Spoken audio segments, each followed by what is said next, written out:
Do it again. And back down. All right, hey everyone, it's Andrew and Wendy is over there at Microphonic Designs, and yesterday and today we were both here at Little Elm High School getting their for ensemble audio system put together. It was a long 2 days, I'll say that much. We're both like exhausted and tired, and if you've been around the channel for a while, you'll know that last year it was like I did the whole thing by myself in like 14 hours. But this time there was more to do than there was last year. And so I'm really glad that I had Wendy here to help me tackle this thing. It still took both of us 2 days to make sure that we were taking our time, staying organized, staying just mindful and thoughtful of the process, making sure that we didn't miss anything. So there was a lot of planning and a lot of prep. Basically all day yesterday was spent color coding, prepping cables, making sure that we kept track of what lengths and how many quantities of what length and all that type of stuff were going on each keyboard. And today was the big zip tie day where we put cables on instruments. And I'm gonna kind of show you guys the plans, the documents that we work off of and that we had to like make lots of edits to as we went along. Because when I'm given an inventory list by a director, I do my best to go off of that list and use everything that they have to plan out the system. But sometimes some lengths are off, and sometimes we have to adjust the plan. Like we had a modular snake where we discovered one of the channels was broken, so like we had to change what channel in the mod snake it was on, and all of that type of stuff. So let me kind of show you guys what the plan is here, what we worked off of. So this is the layout that I put together. And you'll kind of see that there's 3 distinct zones or pods. We've got these 4 instruments, these 3 plus the 2 microphones on the stage. That's going to be a trombone trio. And then the 6 vibraphones in the back are all one thing. And all of those travel down modular snakes to the synth cart, which is the enclosed cart over there. And then we have the synth 1, which just comes across, which is over there. They're using hardware synthesizers. We'll look at all that in a few minutes. So this is the diagram that we work off of to help us run cables. This here is our mixer list. I used to call it the input list, but we've sort of taken notes here that we need to list out a few more things other than just inputs to make sure that we get through our mixer checklist okay. So you'll see like we've had to make some edits and stuff along the way. This is our cabling list. This is what we use to keep track of how many cables of what length need to go on each instrument, what color code they need to be and everything. And then this is our mixer list so that we remember to do everything in the mixer. So we've got some notes and some edits, some updates to make on that. We've got, as you saw on the diagram, 6 marimbas, 6 vibraphones. We've got the 6 marimbas all the way around along the front, 6 vibes in the back, 2 synths over here kind of on the left side. And they have 2 of the Yamaha TO Dante boxes that we plug everything into so that a single Ethernet cable comes to the front. Here's the mixer cart. They've also got sneak peek at their new speaker carts, their new speakers and their new speaker carts. So just to give you an idea, last year and what they've had up till now was the old way of doing it. I got them set up with the new way of doing it. And shout out to Little Elm ISD and all of the admin that made all that happen. Amazing stuff. These students deserve it. So let's take a look at the mixer. We usually start here, and I'll kind of show you everything that we have going on here. Wendy did a lot of the programming yesterday, and I helped finish up a few things. And really, as we're looking at all this, I'm pointing out stuff that she did because I want to give her credit. She's worked hard the last couple days to help me finish this, but we're a team. So everything that she does represents myself and my company, and I'm thankful to have her on the team. So we've got all of our marimbas here. I also included the xylophone. We mic'd the xylophone this year because we had the extra mics and the extra room on the snake to go ahead and do that. So I figured, why not? Let's give it a shot. If they don't like it, they can just leave that channel off. But they have the option. We've got our vibraphones and then our synthesizers here. And I've left channel 24 open because this is the TF3. So there's only 24 faders per layer. So when we go to input layer number 2, this gives us access to channels 25 through 40. And so we're using these first 6 channels as our soloist wind channels. So we've got the 2 trombone stage mics here, and then we've got 4 channels of wireless, flute, piccolo, bassoon, trumpet, and euphonium. And I'm going to give you a special note about this in a second. One thing that I want to mention, let me select channel 1 there, is that because all of our modular snakes are plugging into the Dante boxes, we have all of these being fed from the slot card. So all of our channels in the whole mixer are being fed from, let me show you what it looks like if you're not familiar. It's this extra slot card right here. So this is the NY64D Dante slot card. And what I have hooked up to it are the 2 TO boxes in the enclosed synthesizer cart. And also back there, we've got the ULXD4Q wireless receiver, the quad wireless receiver for the ULXD series. And this is my Mac Mini from home.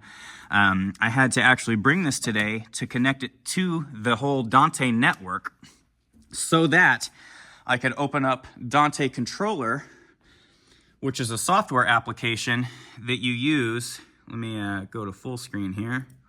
There we go. And I'm actually going to zoom in because there we go. So this allows us to basically change where certain things are going in the Dante network.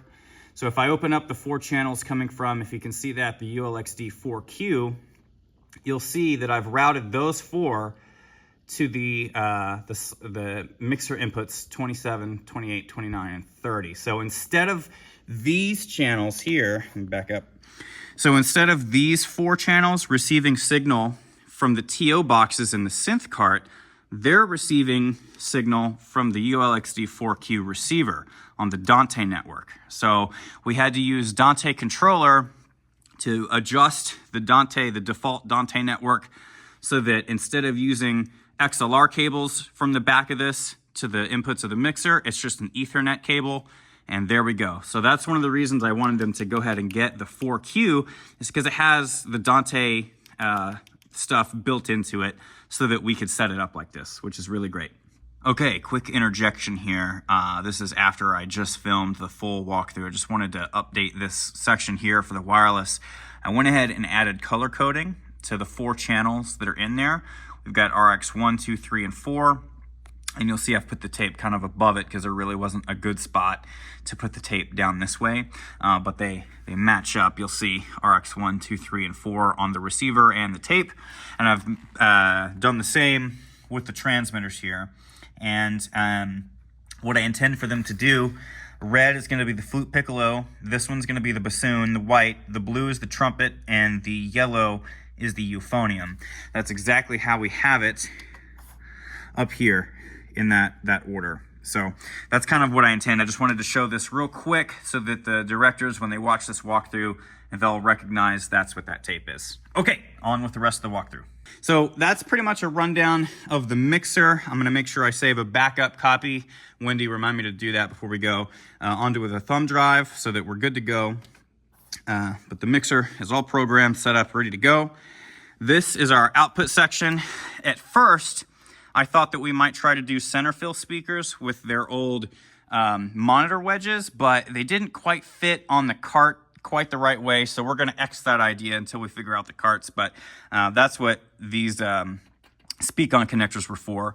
And this top panel is one of the panels that I sell, actually. It's the AOP, the active output panel, where we've got 2 outputs per side. So like these 3 are side 1 and those 3 are side 2. And we've got PowerCon, and then we've got full range and subwoofer send for both sides. And I think now's a good time to, well, you know what? We'll save it for last. We'll save the new speaker stacks for last because they've got some special stuff going on. Let's go ahead and follow the EtherCon cable all the way to the back. We're going to take a look at the synth cart, the enclosed synthesizer cart, which actually showed up after I did the installation last year. And they did a really good job moving these boxes into this cart and getting it all set up. But here are our 2 TO boxes, or the TIOs, or whatever you want to call them. But here they are. And you'll see we've got them in quick config mode. This is unit ID 1, and this one is unit ID 2. So basically, it's as if we have 32 inputs. They act together, and the single Ethernet cable plugs into the back of the top one. We're using Yamaha Montage 7 up top, hardware synthesizer. And I've just got 2 cables going from the back of this straight down here. And you'll kind of see these are our synth cables here that are carrying the synth signal. So this thing will always stay plugged in, never gets unplugged. Over here for synth 1, we've got the Motif XF6. And this one has unbalanced instrument connectors in the back. So I've got 2 unbalanced 1/4-inch cables coming around to a DI box, and if you've seen me connect these before, that is on there rock solid. Like, look at that. I'm shaking the whole cart, and it's not going anywhere. And then we've got 2 XLR cables coming from the DI box over to these 2 cables here that kind of dangle out of the enclosed Synth 2 cart. And for a long time, I've been doing the zip tie thing, but no more. I'm spending the extra money on the braided sleeving and the heat shrink stuff so that they have like a custom sort of 2-channel snake here so it acts as a single cable and no one is going to get their fingers ripped up off of a zip tie edge. I know I've done that before. So that's really all that we have in the synth world. I appreciate that they're actually using their Montage and that they're just using the built-in sounds. No main stage fuddy-duddy business over here. But if you use that, it's fine. I'm just being silly. Anyhow, we've got 3 mod snakes that go out. Let's take a closer look at the cabling. There's a lot of work to get the cabling done, but here we go. So you'll kind of see all the cables for Marimba 1 coming in this way. There they connect. Here's Marimba 2.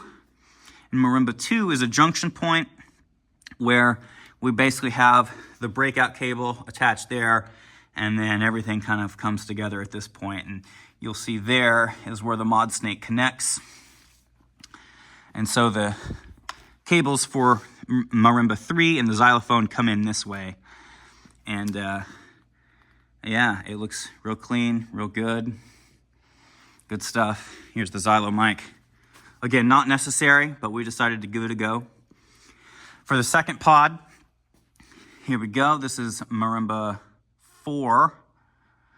Cables come across to Marimba 5, which is another junction point. So you'll see those cables go all the way down, and boom, there it meets another breakout cable where it meets the white snake. And Marimba 6 actually has its 2 microphones coming in this way, as well as the 2 extra cables here, which are for the trombone trio stage mics. So this is where the stage mics are going to plug in, is this end marimba. And all of the vibraphones, it's real straightforward. These 3 over here on side 2 come in this way, and they meet here on vibe 3, which is the host of the mod snake for the vibes. And these 3, of course, come in this way to meet the mod snake. And the modular snakes just go all the way back this way to meet here. And so sort of my thought is that they should be able to house the modular snakes, like the long cables here, inside the synth cart. And when they set up, they just get walked out to where they go.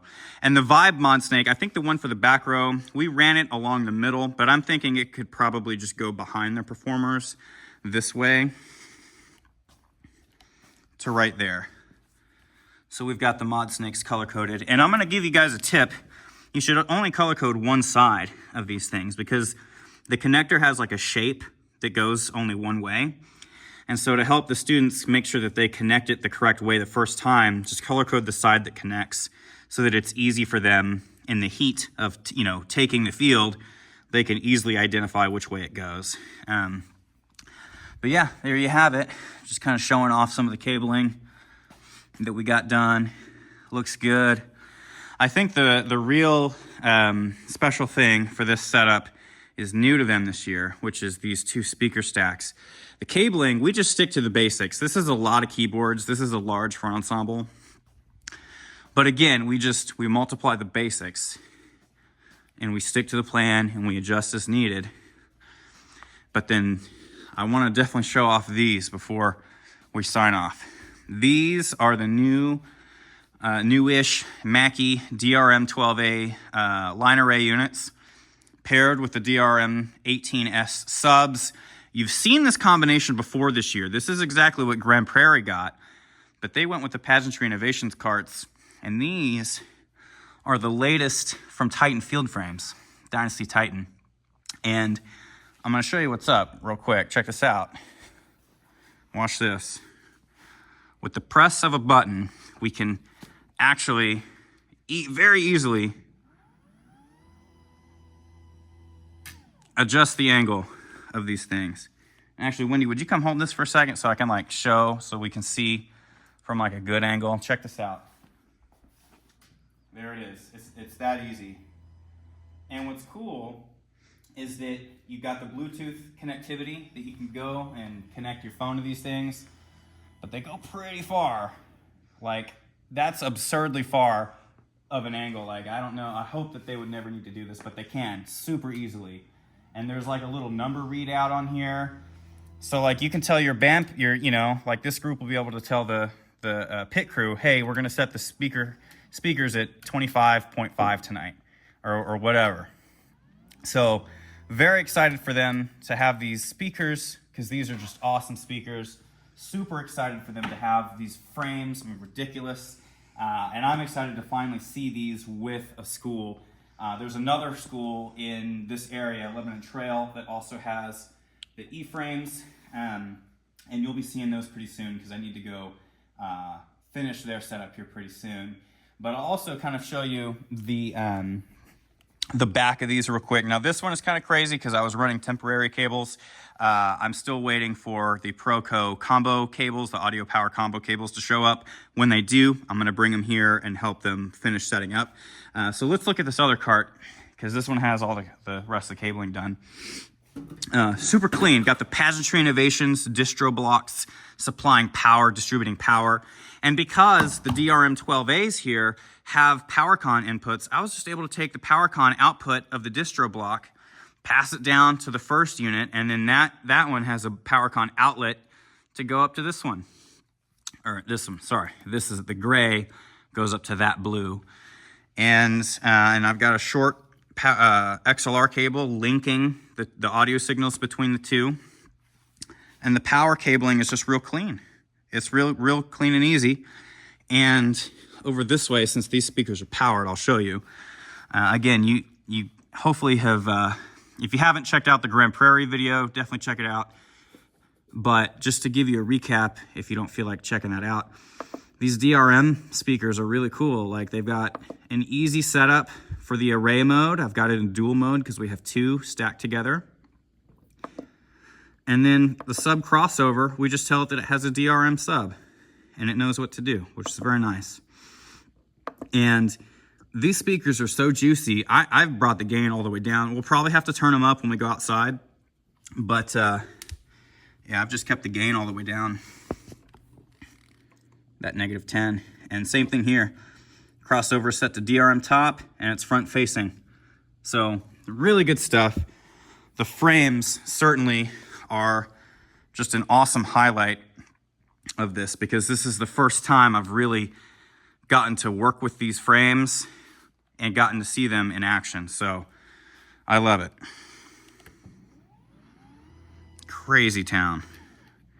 I hope to have some more photos and video of these frames pretty soon, but for now, just know that these are pretty sick. And if you would like a pair for your speakers, get in touch. I can help you acquire them. So anyhow, y'all, I appreciate you sticking around. This has been a bit of a longer video, as it has sort of becoming tradition for Little Elm. But I'm very proud of the work that we've done. Long 2 days. Thank goodness for Wendy, or else it would have taken me 3 days by myself.